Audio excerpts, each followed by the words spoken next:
Hey guys, it's Beck and Kristen here, and this is Kristen, owner of Sheran Creek Equestrian Center.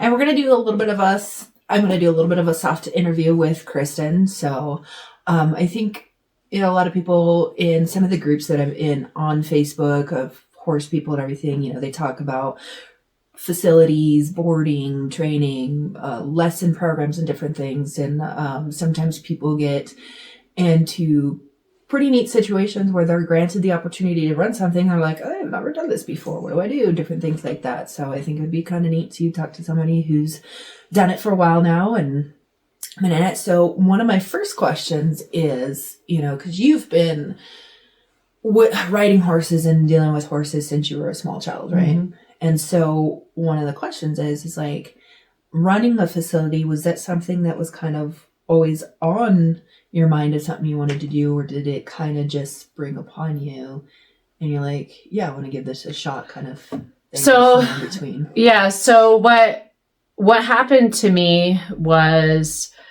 I thought that I wanted to be a veterinarian. And growing up, I always knew that I loved horses, right? And then I went into college and I thought, what do I want to do with my life? And so I got into animal science at UC Davis. And then I actually switched to evolution, ecology, biodiversity after that. But during that time period and before that, I was working at a 3-day barn. And I got to work with a ton of horses there, see how the trainer worked, see how the barn manager worked with the trainer.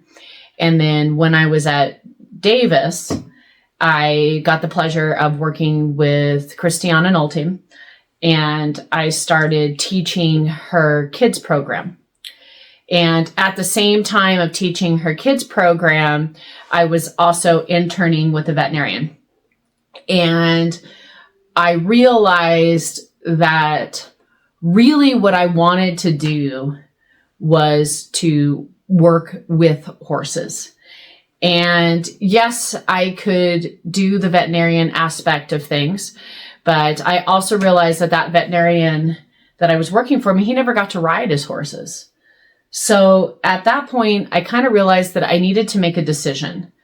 Did I want to work on horses in the aspect of improving their health care, that type of stuff? Which you can still do as a barn manager. We do a lot of that too, but it's different. It's not from the medical side of things per se. Or did I want to ride horses and teach people? And so I kind of had the unique opportunity of doing both at the same time. And I realized that at that point that I really wanted to be on the barn management side, running a kids program and training aspect. So I really, really got that. And I would recommend to people wanting to get into this industry to kind of do what I did first. Before you own a facility, before you go into vet school, work for somebody. Or whatever it is. Kind of double around it. Yeah, work for somebody. Options. Yeah, a lot of other countries do a better job promoting that than the US. I feel like they really want people to get involved in the field first, because it's very different to be a client than to actually work at a facility. It's a very different thing. So don't assume because you're a client that you understand it. You don't. Yeah. Well, thank you. One of the other things is, what's something that you want, like, potential or even current clients and people to know that are on the outside of it? They don't know the boarding or the training or the programs involved in it, in the business side. Like, what's something that you would want them to know, just to think about, however simple or not? Yeah. So I feel that, and I think any one of my employees would say this too. I think people don't quite realize how many things happen at a barn that we aren't expecting. So we have a group text among our employees, and they call me at 7 a.m. and we always say, okay, what's broken? Who's not feeling well? What are the tasks now? That we call it triaging our list. So we have our list of things that we need to work on. And so often we'll tell a client, hey, you know, we're really hoping, let's say, to like get to this auto water or, you know, fix something, you know, that's maybe not life threatening in their pasture. But then we come in and a horse has knocked down a fence, or we have a horse that's colicking. And so those things that now we're down here have to be brought to the top of the list. And I feel like there can be a lack of understanding among clients that something that they see as absolutely emergency level for their horse isn't. And it's not that what they want gets ignored, but that we have to constantly, like I said, triage the list.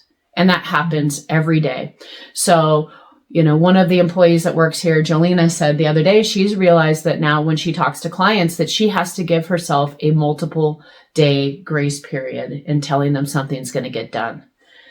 Because there are things that we were not expecting that just come up and we have to deal with it. Yeah. And I think costs too.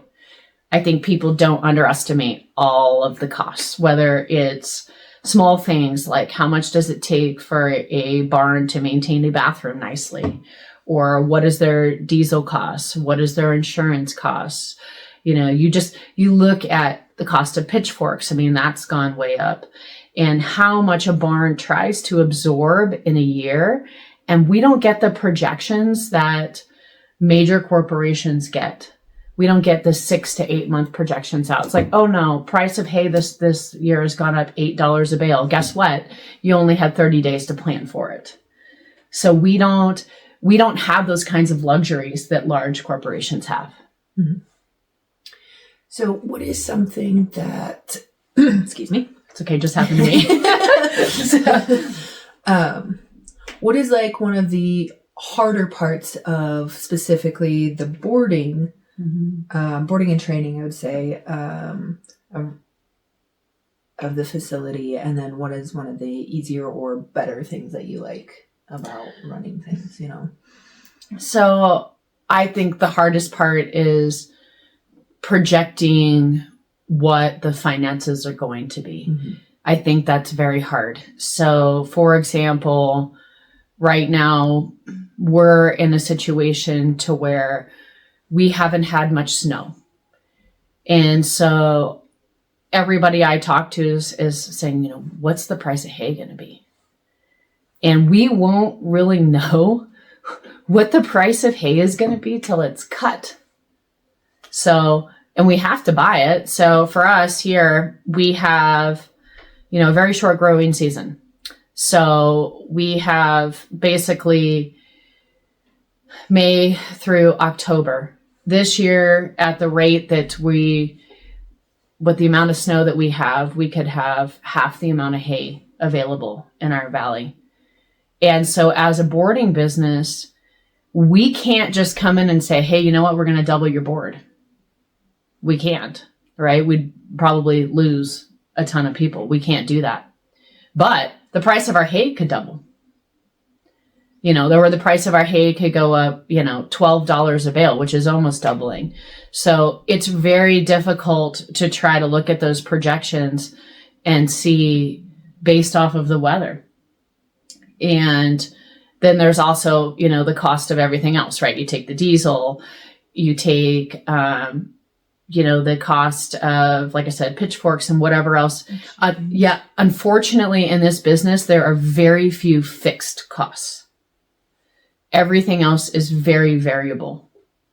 And so, you know, it's a lot easier to be in a business where the costs are fixed. And then you have, you know, less in horses, they get sick, right? And, you know, you're put in a situation to where you have to have, if you don't have the finances to help them, they could die. And then you get told, you know, hey, you know, but if you do this surgery, they have a 90% chance of living a great life for the rest of their life. But it's like the cost of a car. So I feel like the unfixed expenses are the really crux of this business. So, yeah. The positives. We get to work with these amazing animals and people, and we get to change and better their lives. And it's such a blessing that way. You know, you can have days and weeks where you come home and you just are so fulfilled. Absolutely so fulfilled. And I guess another negative would be, of course, when you experience loss, right? That's definitely another negative. That's something you really can't prepare for, though. So, but the positive is definitely improving people's lives, making a difference, knowing that you helped somebody. That is why this should be why we got into it. Mm-hmm. Right? If you don't get into this to improve horses' lives and people's lives, don't do this job. Sharing your knowledge. Yeah. Okay. And final question, if you had all of this knowledge that you have now and everything, but you could go back and just tweak some things with everything that you know now, would there be any big or just minor changes that you would do, things that you'd do maybe a little bit differently? Or yeah, I think if I were to go back and look at, you know, our progression forward, I'm pretty happy with the advice that I got. I feel like I would have maybe taken the advice of getting to be a larger boarding facility faster than I did previously. The problem with so we have roughly 60 horses here. Okay. So the problem with being a small boarding facility is oftentimes you don't have enough horses to hire enough help to give you days off, to allow you to be sick. And so at one point, I think I went almost 10 years with no days off. And it got very exhausting. And if I were to look back, I think I would have made that a priority sooner. And I did have somebody tell me at that point, a long time ago, they said, I think when you get to about 50 horses, you're going to see that your workload will actually decrease if you do it right. And they were absolutely right. And the reason for that is you do have some fixed costs, which is, you know, your insurance, your mortgage, power can go up a little bit with having more horses. Yes. Your equipment, right? New tractor, arena footing. There are things that cost almost the same no matter how many horses you have. But what happens is if you're a small facility, you might have one stall cleaner, one feeder, and that's it. Or you might be doing it all yourself, which means you can never be sick, never go on vacation. And also, of course, because you can't go on vacation, you never have a day off. And that is not sustainable. I have seen many trainers burn out that way.